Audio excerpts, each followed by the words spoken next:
راكان دخل التحقيق وهو يحسب السؤال بيكون عن نورة، عن آخر اتصال، عن الطريق الترابي، عن الهاتف المكسور. بس المحقق ما بدأ من هناك. المحقق قال له اسم واحد، لطيفة. وفي لحظة وجه راكان تغير. الرجل اللي كان يقول إنه يحب نورة ما خاف يوم سألوه عن اختفائها، خاف يوم سمع اسم امرأة اختفت من 20 سنة. ومن هنا شهادة الخطيب ما عادت عن حب وقلق، صارت عن كذبة قديمة وسيارة سوداء ومكالمة مسحت آخر طريق رجعت منه نورة. الحلقة الثالثة، شهادة الخطيب.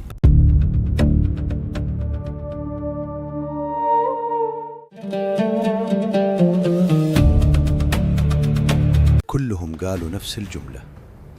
راكان كان آخر واحد كلم نورة، وكل ما حاولوا يبعدون اسمه عن الموضوع يرجع اسمه من مكان ثاني، مرة في سجل المكالمات، مرة في الرسائل المحذوفة، ومرة في موقعه قريب من نفس الدرب الترابي اللي لقوا فيه تليفون نورة مكسور. الناس يوم تسمع كلمة خطيب تتوقع واحد مكسور خايف يدور حبيبته، بس راكان ما كان جي. راكان يوم دخل غرفة التحقيق كان هادي بزيادة، لابس كندورة بيضة نظيفة وكأنه طالع من عزيمة، مو بداخل يشرح وين اختفت البنت اللي كان بيعرسها. قاعد على الكرسي شبك يدينه وطالع في المحقق بنظرة باردة. قالوا له نورة اختفت. قال أدري. قالوا له أنت كلمتها قبل لا تطلع من البيت؟ قال هي كلمتني. قالوا له عندنا رسالة منك مكتوب فيها نورة تعالي بروحج ولا تقولين لحد. سكت، وهني لأول مرة تغير وجهه، مو بخوف مو بحزن، شيء ثاني، شيء يشبه الغضب بس مدفون، كأنه حد فتح باب هو كان يحاول يقفله من سنين.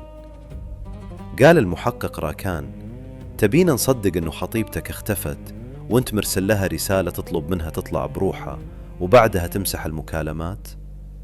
راكان رفع عينه وقال بصوت واطي أنا ما مسحت شيء. المحقق حط الملف قدامه، 3 مكالمات محذوفة، رسالتين محذوفات، وموقع تليفونه قبل نص ساعة من اختفاء نورة قريب من المكان اللي انكسر فيه تليفونها. راكان طالع في الورق وبعدها قال جملة خلت الكل يسكت. قال أنا كنت هناك بس ما كنت أنتظر نورة.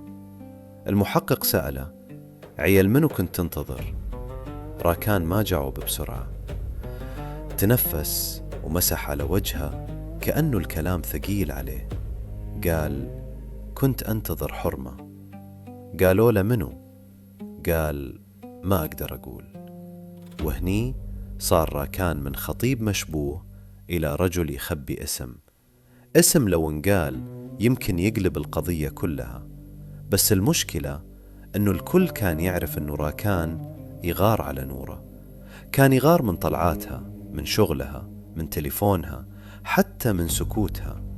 قبل الاختفاء بأسبوع مريم السائقة قالت إنها شافته واقف بعيد عن بيت نورة يراقب الباب، وسالم الحارس قال إنه سمعه مرة يصارخ عليها عند البوابة. ونورة نفسها قبل لا تختفي بيومين كتبت في ملاحظات تليفونها جملة قصيرة: راكان ما يخوفني، اللي يخوفني إنه يعرف شو؟ هذا السؤال كان واقف في نص الغرفة مثل ظل طويل. راكان قال لهم إنه يحب نورة، بس الحب يوم يختلط بالسر يصير شيء ثاني. قالوا له أنت هددتها؟ قال لا. قالوا له الرسالة تهديد؟ قال الرسالة كانت تحذير. قالوا له من منو؟ راكان عض على شفته وسكت، وبعد ثواني قال نورة كانت ناوية تفضح شيء في العائلة. المحقق سأله عائلتك ولا عائلتها؟ راكان نزل عينه وقال العائلتين. هني رجع اسم لطيفة من جديد، الخاتم القديم، العباية اللي لبستها واحدة ثانية، السيارة السوداء، وسالم اللي قال إنه شاف نورة تطلع بروحها. كل شيء كان يبين كأنه خطوط متفرقة، بس شهادة راكان بدت تربطهم بخيط واحد، خيط قديم، خيط انقطع قبل سنوات ورجع يلتف حول رقبة نورة. المحقق سأله: ليش قلت لها تعالي بروحج؟ راكان قال: لأنها لو قالت لأحد كانوا بيلحقونها. قالوا له: منهم؟ سكت. قالوا له مرة ثانية: منهم يا راكان؟ راكان رفع راسه وعيونه هالمرة ما كانت باردة، كانت مرعوبة. قال: اللي خطف نورة ما كان يبيها هي، كان يبي اللي معاها. المحقق قرب منه: شو كان معاها؟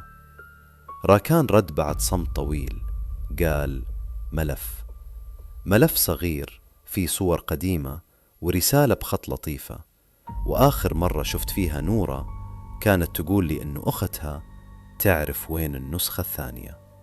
هني تغير اتجاه التحقيق بالكامل، لأنه من بداية القضية الكل كان يسأل عن نورة، وين راحت؟ من خذها؟ ليش اختفت؟ بس بعد شهادة راكان صار السؤال أخطر: ليش نورة كانت محتاجة تخبي نسخة ثانية عند أختها؟ وليش راكان اللي كان المفروض يحميها حذف كل شيء بينه وبينها؟ وليش قال إنه كان ينتظر حرمة ورفض يقول اسمها؟ في نهاية الجلسة يوم قام راكان من الكرسي، المحقق قال له: آخر فرصة، أنت قتلت نورة؟ راكان وقف عند الباب وما لف. قال: لو كنت أنا كان ما خليت تليفونها ينكسر هناك. المحقق سأله: شو تقصد؟ راكان قال: اللي كسر التليفون كان يبيهم يلقونه. وبعدها طلع، لكن بعد خروجه بدقايق وصل تقرير جديد.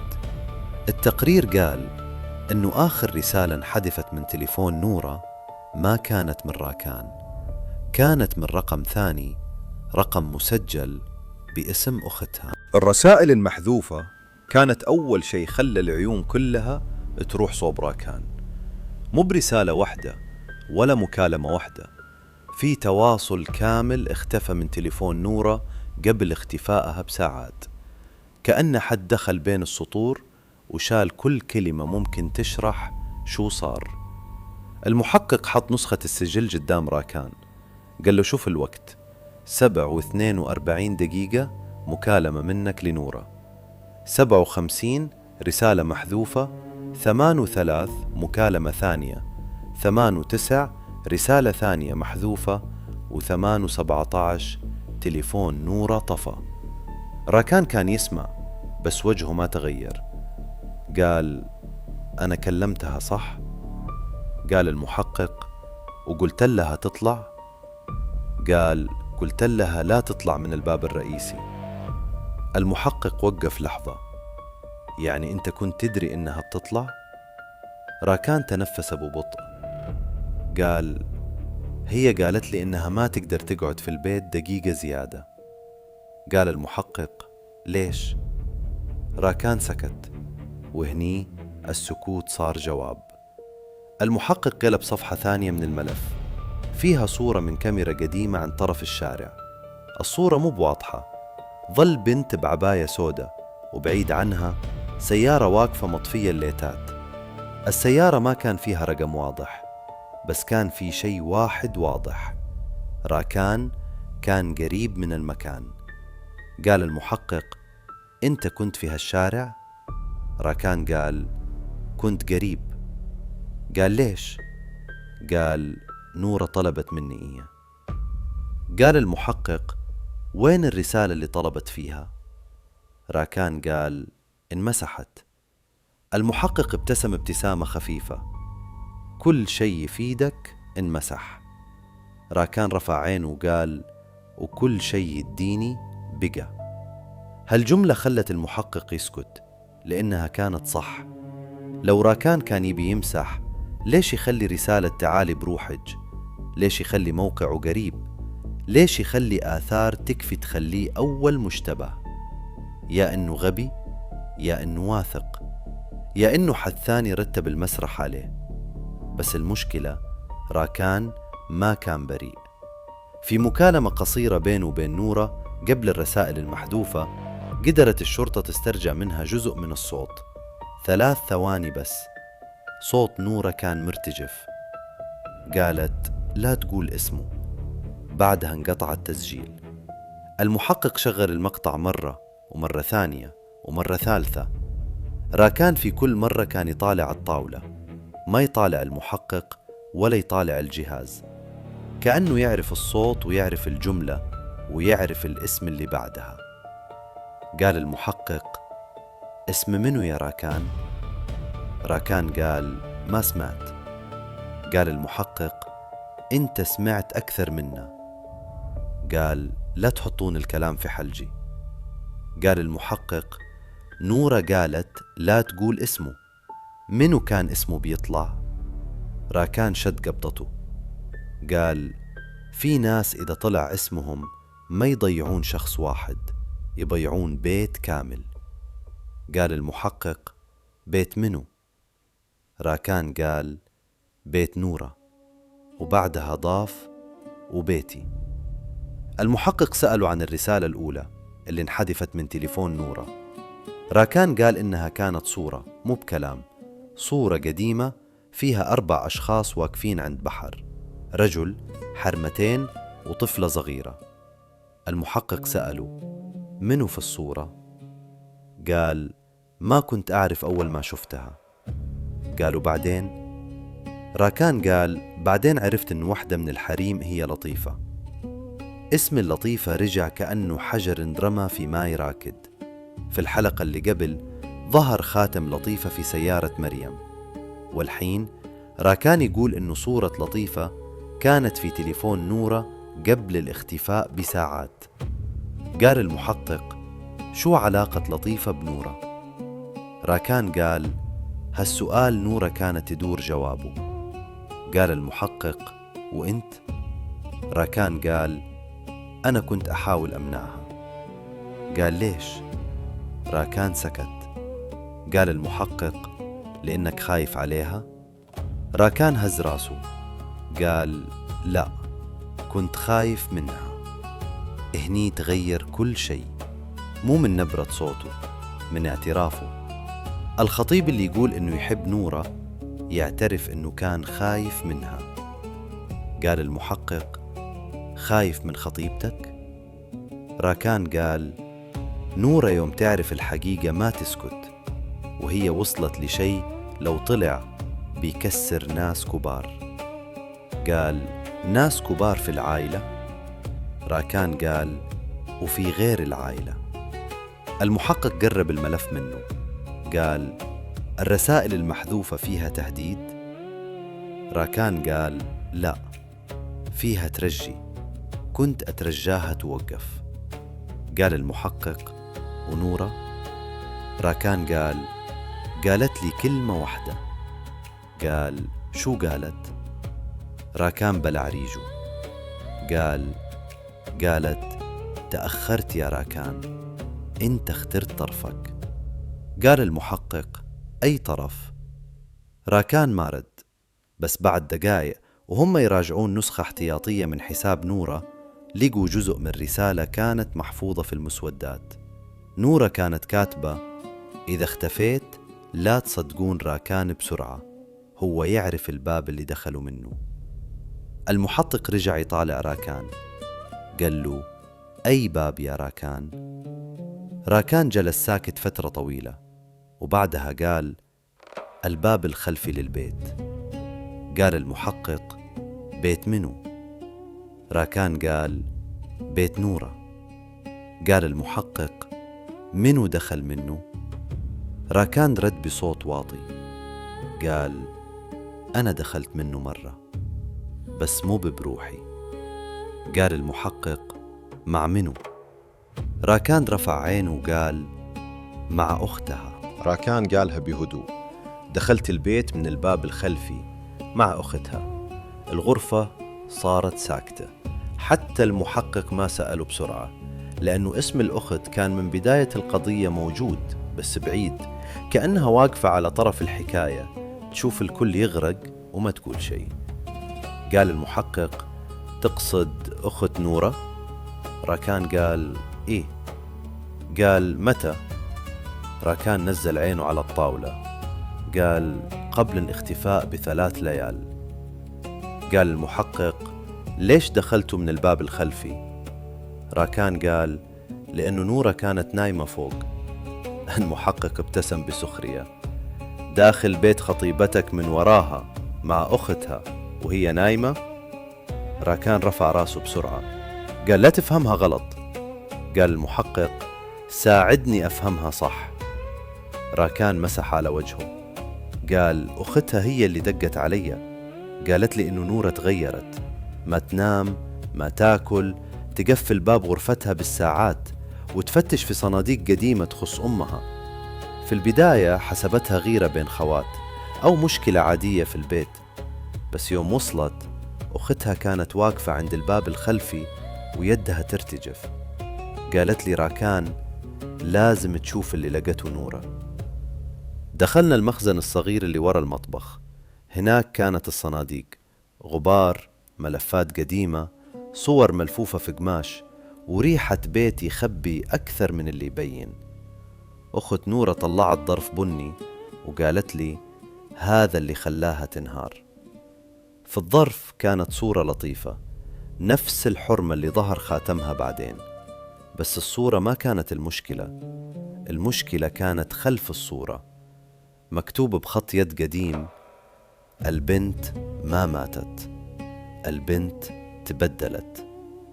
المحقق قاطعه: شنو يعني البنت تبدلت؟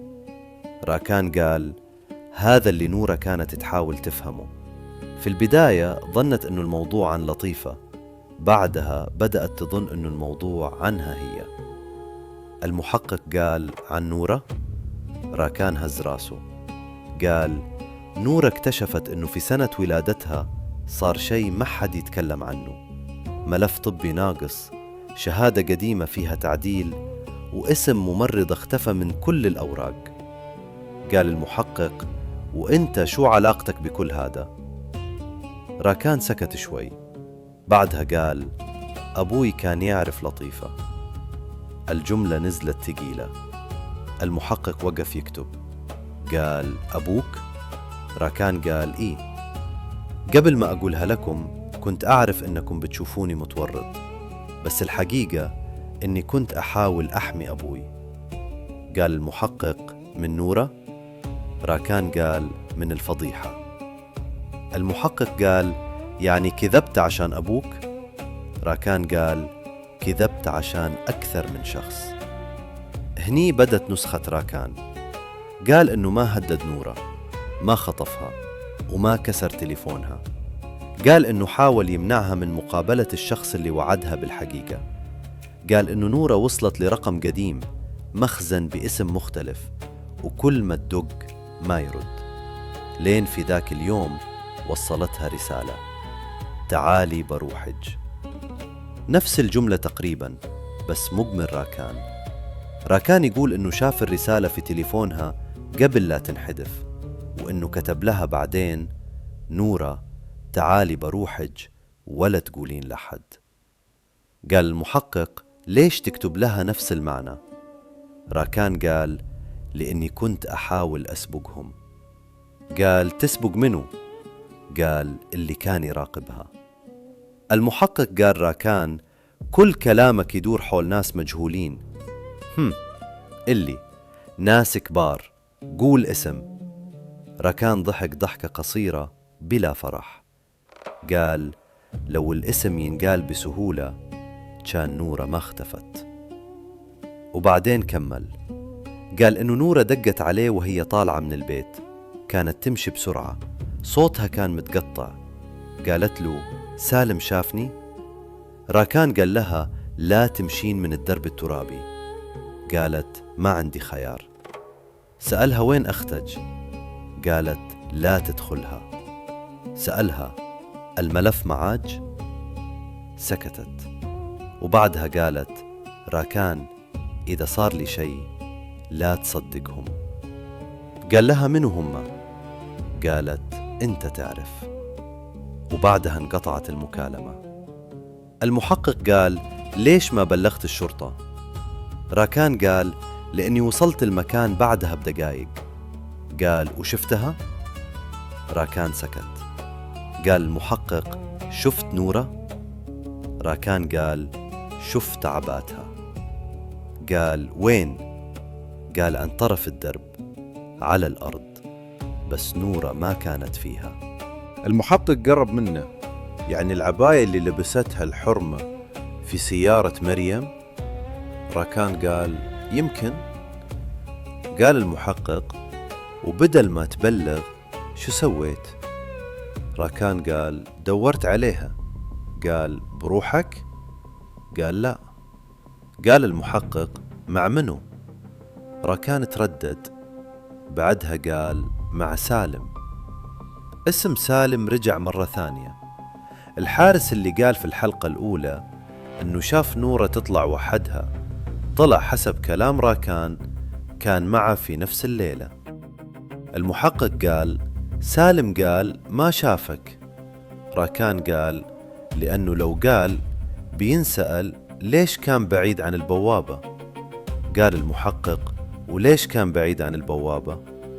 راكان قال لأنه كان يفتش على شيء قبلنا. قال على شو؟ راكان قال على التليفون. المحقق رجع للكرسي. التليفون لقى مكسور. راكان قال إيه، بس يوم وصلنا التليفون ما كان مكسور، كان شغال. المحقق ثبت نظر عليه. قال أنت متأكد؟ راكان قال متأكد، شفته في يد سالم، كان يطالع الشاشة ولما شافني خباها بسرعة. قال المحقق وشو كان في الشاشة؟ راكان قرب صوته. قال صورة. قال صورة منو؟ راكان قال صورة نورة مع أختها، بس مو بصورة عادية، كانت صورة حديثة داخل نفس المخزن. والغريب أنه نورة كانت ماسكة في يدها خاتم لطيفة وأختها كانت تبكي. المحقق قال وين الصورة الحين؟ راكان قال انمسحت. قال المحقق ومن مسحها؟ راكان رد بدون تردد. قال سالم، ما يعرف يمسح شي، اللي مسحها كان يعرف كلمة سر نورة. المحقق قال ومن يعرف كلمة السر؟ راكان سكت لأنه الجواب كان واضح. شخص قريب، قريب وايد. شخص يدخل غرفتها، يلمس تليفونها ويعرف أسرارها بدون ما حد يشك فيه. وهني لأول مرة ما عاد راكان هو أخطر شاهد، صار مجرد واحد من ناس كثيرين كذبوا، بس كذبته فتحت باب أوسع، باب يوصل للأخت. بعد كلام راكان عن الأخت التحقيق ما وقف، بس المحقق فهم شيء واحد: راكان ما كان يكذب عشان يهرب من التهمة، كان يكذب عشان يخبي موعد صار في نفس الليلة، قريب من الدرب الترابي وقريب من المكان اللي ظهر فيه تليفون نورة. المحقق رجع سأله: قلت لنا إنك ما كنت تنتظر نورة، كنت تنتظر حرمة، من هي؟ راكان سكت. المحقق قال: راكان، أنت الحين فتحت باب على أخت نورة وعلى سالم وعلى تليفون كان شغال قبل لا ينكسر. إذا بعدك تخبي اسم، أنت ما تساعد نورة، أنت تساعد اللي خداها. راكان رفع عينه ببطء قال: الحرمة اللي كنت انتظرها ما خدت نورة. قال المحقق: منو هي؟ راكان قال: واحدة من الماضي. قال المحقق: الماضي ما يدخل سيارة ويمشي في الليل، قول اسم. راكان ضغط على يدينه قال: اسمها أمينة. المحقق قلب الصفحات: أمينة منو؟ راكان قال: كانت تشتغل في عيادة قديمة. نورة وصلت لها بعد ما لقت اسمها في ورقة بين أغراض أمها، ورقة صغيرة صفرة فيها رقم قديم، وتحت الرقم مكتوب: لا تثقون بالسجل. المحقق قال: سجل شو؟ راكان قال: سجل الولادة. هني الغرفة صارت أثقل، لأنه الكلام ما عاد عن اختفاء بنت بس، صار عن ولادة، عن شهادة قديمة، عن اسم انكتب واسم انمسح.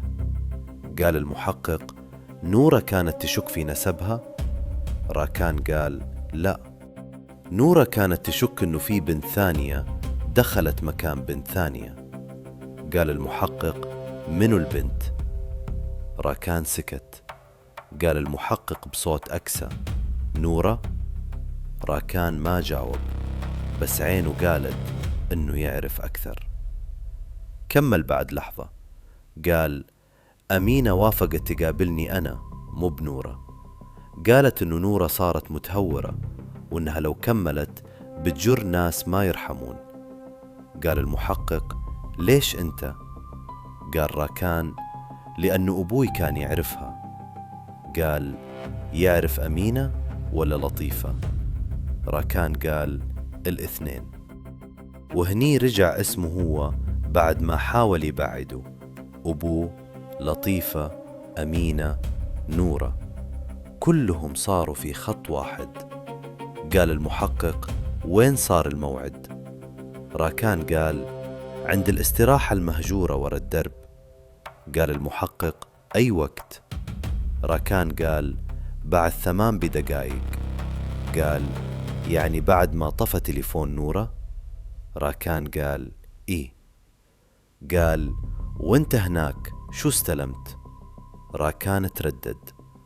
قال: ظرف. المحقق قال: وين الظرف؟ راكان قال: مو بعندي. المحقق قال: عند منو؟ راكان ما رد. المحقق ضرب الطاولة بإيده: راكان، كل مرة نوصل لشي توقف عند اسم، من خذ الظرف؟ راكان قال: نورة ما كانت بروحها. المحقق قال: انت قلت ما شفتها. راكان قال: ما شفت وجهها، بس شفت حد يمشي بعيد بنفس طولها وبنفس عباتها. قال المحقق: يمكن كانت الحرمة اللي ركبت مع مريم. راكان قال: يمكن. قال: ويمكن كانت نورة. راكان قال: لا. المحقق سأله: كيف متأكد؟ راكان قال: لأنه الشخص اللي كان يمشي التفت لي لحظة. نورة يوم تخاف ترفع يدها على رقبتها، هذه ما رفعت يدها، هذه كانت تمشي كأنها تعرف المكان. المحقق قال: والظرف؟ راكان قال: أمينة عطتني الظرف وقالت لي لا تعطي لنورة. قلت لها ليش؟ قالت: لأنه نورة ما تعرف من واقف وياها. قلت لها: تقصدين سالم؟ قالت: سالم آخر الحلقة مو بأولها. ما فهمت كلامها، بس بعدها بدقايق شفت سالم عند الدرب وكان في يده تليفون نورة. المحقق كتب الجملة: سالم آخر الحلقة مو بأولها، وسأل راكان: أمينة كانت خايفة من منو؟ راكان قال: من الأخت. المحقق توقف: أخت نورة؟ راكان قال: أمينة يوم قالتها ما قالت اسم، قالت بس اللي في البيت مو بكلها ضحية. قال المحقق: وانتي صدقتها؟ راكان قال: ما لحقت أصدقها، لأنه سيارة سودة مرت من بعيد، نفس السيارة اللي تكلم عنها سالم، بس سالم قال إنها مرت بعد ما نورة طلعت، وأنا شفتها قبل لا ألقى عباتها. المحقق رفع راسه: يعني توقيت سالم غلط؟ راكان قال: توقيت سالم ما كان غلط، توقيت سالم كان مرتب. هني صار في صمت طويل، لأنه لو كلام راكان صحيح، سالم ما كان شاهد مرتبك، كان شاهد يوزع الوقت مثل ما يبغي. المحقق سأله: أمينة وين راحت؟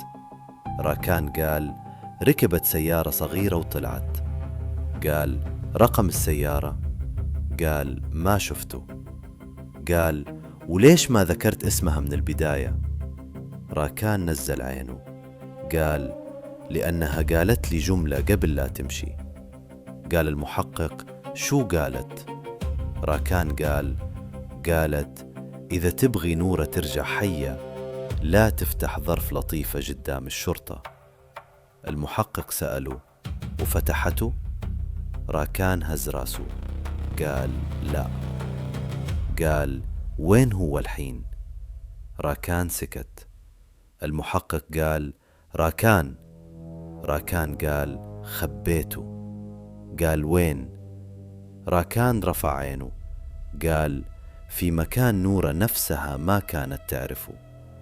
قال المحقق: ليش؟ راكان قال: لأن نورة كانت تثق في الشخص الغلط. قال المحقق: منو؟ راكان قال أختها. بس هني دخل شرطي بسرعة وحط ورقة جديدة على الطاولة. الورقة كانت تقرير كاميرا من محطة قريبة. في نفس الليلة بعد اختفاء نورة بربع ساعة ظهرت امرأة تشتري ماي لابسة عباية نورة، ووجهها واضح للحظة في انعكاس الثلاجة. المحقق طالع الصورة وبعدها طالع راكان، لأن الوجه ما كان وجه نورة، كان وجه أختها. كان وجه أختها. الصورة ما كانت واضحة بالكامل، انعكاس على باب ثلاجة، إضاءة محطة باردة وزاوية بعيدة، بس كانت كافية تخلي راكان يسكت، وكافية تخلي المحقق يوقف الورقة قدامه. قال المحقق: هذه نورة؟ راكان طالع الصورة فترة طويلة، بعدين قال: لا. قال المحقق: متأكد؟ راكان قال: هذه أختها. المحقق قال: وهي لابسة عباية نورة؟ راكان ما رد. قال المحقق: وتشتري ماي بعد اختفاء نورة بربع ساعة؟ راكان قال: يمكن كانت تدورها. المحقق قرب الصورة أكثر، قال: اللي يدور شخص مخطوف ما يوقف يشتري ماي بهالهدوء. راكان سكت. الصورة كانت أغرب من كل الكلام. أخت نورة واقفة عند الثلاجة، العباية عباية نورة، وفي يدها شيء صغير مو بواضح، بس يوم كبروا الصورة بان لمعة خفيفة بين أصابعها، خاتم. المحقق قال: خاتم لطيفة؟ راكان قال: يمكن. قال المحقق: كم مرة بنقول يمكن؟ مرة العباية يمكن، مرة الحرمة يمكن، مرة الظرف يمكن، ومرة الخاتم يمكن. كل شيء في هالقضية يمشي بكلمة يمكن، بس نور اختفت حقيقة. راكان نزل عينه. هالمرة ما كان عنده جواب. المحقق طلب نسخة أوضح من كاميرا ثانية قريبة من باب المحطة. بعد دقايق وصلت صورة جديدة فيها أخت نورة طالعة من المحطة تمشي بسرعة، موتر قريب ينتظرها، سيارة لونها غامق لكنها مو بالسيارة السوداء اللي ظهرت عند الفلة. هذه سيارة ثانية أصغر وأنظف، وفي الكرسي الخلفي كان في ظل شخص. المحقق وقف عند الصورة، قال: منو داخل السيارة؟ راكان قرب عينه، ما قدر يميز، بس وجهه تغير. قال المحقق: تعرفه؟ راكان قال: لا. قال المحقق: كذبت قبل، لا تكذب الحين. راكان بلع ريجة، قال: ما أعرفه، بس أعرف السيارة. قال المحقق: سيارة منو؟ راكان تأخر في الجواب، وبعدها قال: سيارة بيت نورة. هني صار الصمت أثقل من الاعتراف. لأن السيارة اللي أخذت أخت نورة من المحطة ما كانت غريبة ولا مجهولة، كانت من داخل البيت، بيت نورة نفسه. المحقق قلب التقرير. السيارة دخلت الفيلا بعد 35 دقيقة، لكن الغريب الكاميرا ما صورت أخت نورة وهي تنزل منها، صورت السايق ينزل بروحه، يفتح الباب الخلفي، ينتظر ثواني وبعدين يقفل الباب، كأنه اللي كان في الخلف نزل من الجهة الثانية، أو كأنه ما كان في أحد أصلاً. قال المحقق: وين أختها بعدها؟ راكان قال: ما أدري. قال: شفتها عقبها؟ راكان قال: ثاني يوم. قال: كيف كانت؟ راكان قال: عادية. قال المحقق: عادية كيف؟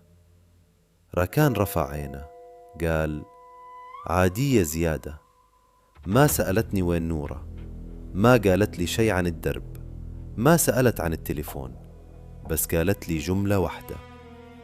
قال المحقق: شو قالت؟ راكان قال: قالت لي اللي يحب نورة ينسى اللي شافه. المحقق ظل يطالع راكان. قال: وهي كانت تعرف إنك شفت شيء؟ راكان قال: هذا اللي خلاني أخاف منها، لأنه ما حد كان يدري إني شفت العباية ولا سالم ولا التليفون ولا الصورة، بس هي كانت تعرف. المحقق رجع للملف الأول: شهادة سالم، شهادة مريم، شهادة راكان. كل شهادة كانت تفتح باب وتسكر باب. سالم قال: نورة طلعت وحدها. مريم قالت: اللي ركبت معها ما كانت نورة. راكان قال إن أخت نورة كانت داخل السر من قبل الاختفاء ب3 ليال. بس في شيء ما كان راكان يعرفه، شيء ظهر بعد ما طلع من غرفة التحقيق. المحقق طلب تفريغ آخر مكالمة وصلت لأخت نورة في نفس الليلة. كانت مكالمة قصيرة مدتها 12 ثانية من رقم غير محفوظ. الشرطة قدرت ترجع جزء بسيط من الصوت، صوت امرأة كبيرة في السن تقول: لا تخلينا يفتح الظرف. بعدها صوت أخت نورة تقول: تأخرنا. هي شكت. المحقق أعاد المقطع مرة ومرتين و3. هي شكت. من هي؟ نورة؟ أم لطيفة؟ أم وحدة ثانية في البيت؟ وفي آخر ثانية من المكالمة قبل ما ينقطع الصوت انسمعت جملة أخيرة. الجملة ما كانت من صوت المرأة الكبيرة، كانت من صوت أخت نورة، واضحة، باردة ومخيفة. قالت: إذا نورة رجعت كلنا بنروح. هني المحقق سكر الجهاز وكتب على أول صفحة في الملف: الحلقة القادمة، شهادة الأخت. لأن أخت نورة ما كانت شاهدة عادية، كانت الوحيدة اللي دخلت من الباب الخلفي، والوحيدة اللي لبست عباية نورة، والوحيدة اللي كانت تعرف إنه راكان شاف أكثر مما قال. بس السؤال اللي بقى معلق لآخر الليل كان أبسط من كل الأدلة: هل أخت نورة كانت تخفي الحقيقة، ولا كانت تحاول تمنع نورة من قولها؟